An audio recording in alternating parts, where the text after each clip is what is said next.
Is wine the ultimate drink for food pairing? The answer is yes, but it's not the only one. Sake can be just as powerful, not because it works like wine, but because it works differently.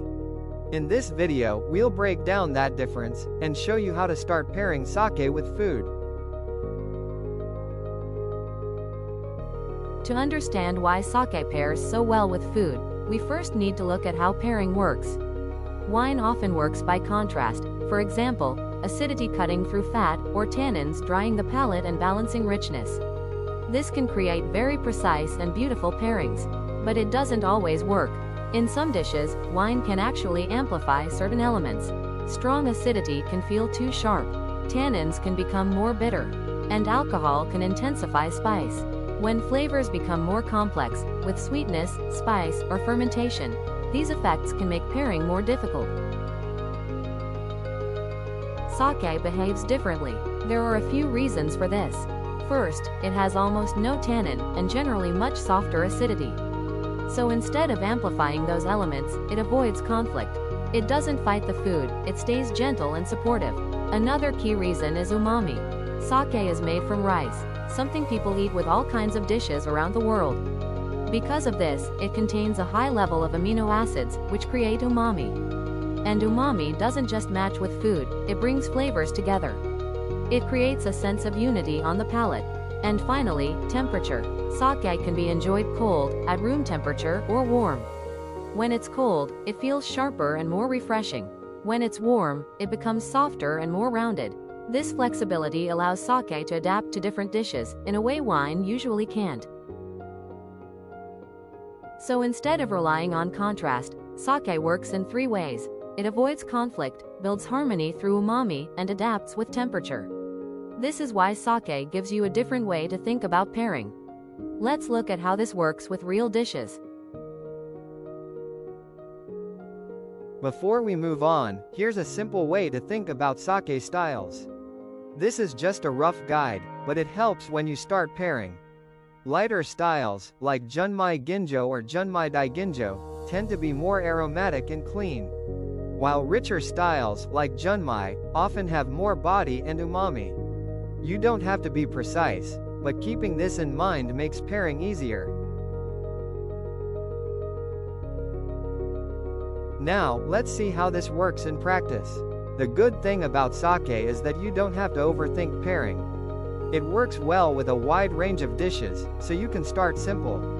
But if you want to explore it more deeply, understanding why certain combinations work can help you create your own pairings.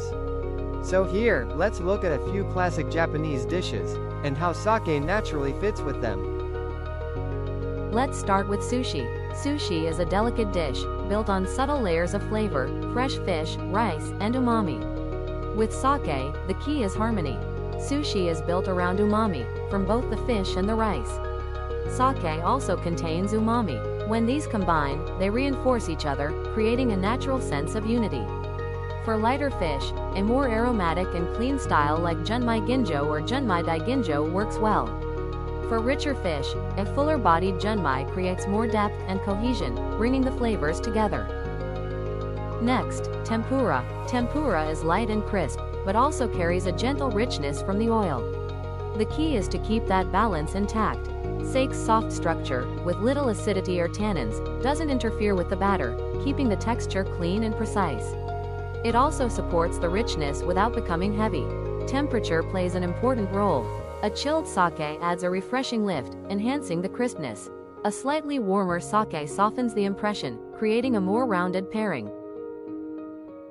And finally, sukiyaki. Sukiyaki is rich, sweet, and full of umami.